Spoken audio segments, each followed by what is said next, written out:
क्या आईपीओ में निवेश करने का सोच रहे हैं? अक्सर लोग पूछते हैं, भाई अगला बड़ा आईपीओ कौन सा है? लेकिन असली सवाल ये नहीं है।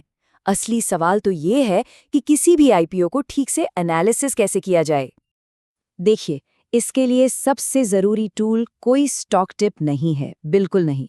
वो है कंपनी का ऑफिशियल, लगभग 500 पन्नों का रिज्यूमे, जिसे कहते हैं रेड हेरिंग प्रोस्पेक्टस या आरएचपी। किसी भी आईपीओ के बारे में सारी सच्ची जानकारी आपको सिर्फ यहीं मिलेगी। तो चलिए आज हम केएसएच इंटरनेशनल के आईपीओ प्रोस्पेक्टस को डिकोड करते हैं और इसके जरिए हम ये भी सीखेंगे कि किसी भी आईपीओ डॉक्यूमेंट को पढ़ा और समझा कैसे जाता है। तो हमारा रोड मैप क्या है? हम केएसएच के आईपीओ को इन 4 हिस्सों में तोड़कर समझेंगे। पहले, ये कंपनी है क्या?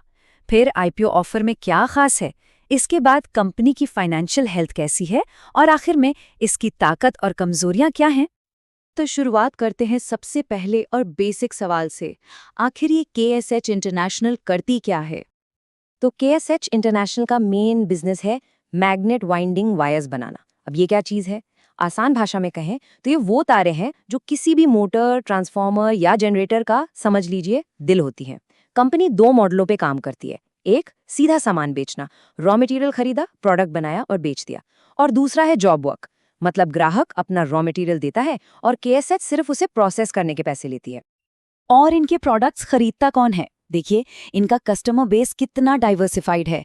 5 सेक्टर से लेकर रेलवे, ऑटोमोटिव इंडस्ट्री, यहाँ तक कि हमारे घरों में इस्तेमाल होने वाले अप्लायंसेस तक, सब इनके ग्राहक हैं। और ये डाइवर्सिफिकेशन किसी भी बिजनेस के लिए एक बहुत बड़ी ताकत होती है।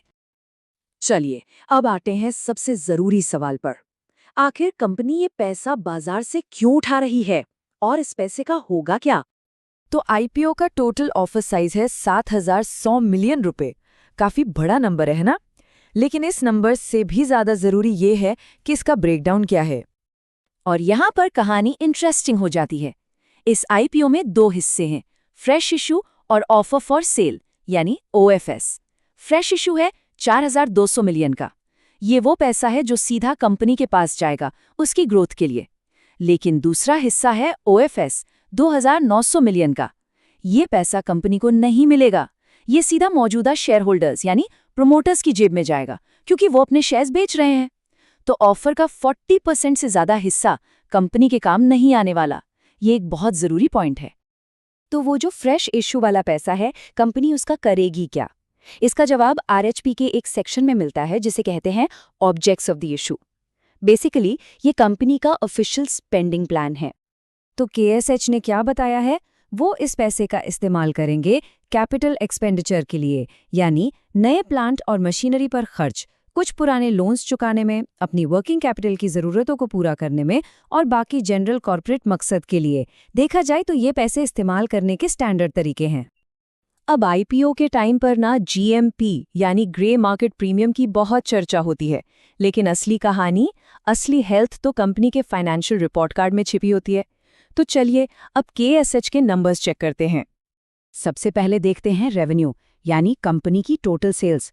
यहाँ आप साफ देख सकते हैं फिस्कल ईयर 2023 से 2025 तक रेवेन्यू में एक सॉलिड कंसिस्टेंट ग्रोथ है। ये एक बहुत अच्छा साइन है। पर सेल्स बढ़ना एक बात है, क्या प्रॉफिट भी बढ़ रहा है? तो यहाँ पर एक लेकिन है। रेवेन्यू ग्रोथ तो सॉलिड है, पर प्रोस्पेक्टस में ये भी लिखा है कि कंपनी को प्रॉफिट और लॉस दोनों ही हुए हैं। और इसकी एक वजह है वन टाइम इवेंट्स, जैसे कि डीमर्जर। अब इसका मतलब ये हुआ कि हमें कोर बिजनेस से होने वाले प्रॉफिट को इन वन टाइम इवेंट्स से अलग करके देखना होगा, तभी असली तस्वीर सामने आएगी। ओके, फाइनेंशियल्स देख लिए। अब पिक्चर का दूसरा साइड देखते हैं, कंपनी की अपनी बताई हुई ताकतें और वो रिस्क फैक्टर्स जिन पर हमें नजर रखनी चाहिए। तो एक तरफ ग्रीन लाइट्स क्या है? एक्सपीरियंस्ड प्रमोटर्स हैं, मैनेजमेंट टीम अच्छी है, कस्टमर बेस डाइवर्सिफाइड है और उनके साथ लॉन्ग टर्म रिलेशनशिप्स हैं। फाइनेंशियल परफॉर्मेंस का ट्रैक रिकॉर्ड भी है और इंडस्ट्री में एंट्री बैरियर्स भी हाई हैं। लेकिन दूसरी तरफ रेड फ्लैग्स भी हैं, जैसे कि उनकी main manufacturing facilities leased properties पर हैं, उनकी अपनी नहीं है। बोर्ड के ज्यादातर डायरेक्टर्स को पब्लिक लिस्टेड कंपनी चलाने का एक्सपीरियंस नहीं है और उनका इंश्योरेंस कवरेज शायद सारे खतरों के लिए काफी ना हो। और ये देखिए, ये लाइन सीधे प्रोस्पेक्टस से उठाई गई है। इसमें कंपनी खुद मान रही है कि उनके 2 डायरेक्टर्स को छोड़कर किसी को भी लिस्टेड कंपनी में डायरेक्टरशिप का एक्सपीरियंस नहीं है। इसका मतलब ये है कि कंपनी को लिस्टिंग के बाद के कंप्लायंस और मैनेजमेंट में चैलेंजेस आ सकते हैं। ये एक काफ़ी बड़ा रिस्क फैक्टर है। तो इस सब से हमें क्या सीखने को मिला? एक सिंपल इन्वेस्टर चेकलिस्ट बन जाती है। सबसे पहले बिजनेस को समझो, क्या बेचते हैं और किसे। दूसरा, पैसे का पीछा करो, पैसा कंपनी में जा रहा है या पुराने ओनर्स के पास। तीसरा, फाइनेंशियल्स चेक करो, रेवेन्यू और खास करके ऑर्गेनिक प्रॉफिट में ग्रोथ है या नहीं।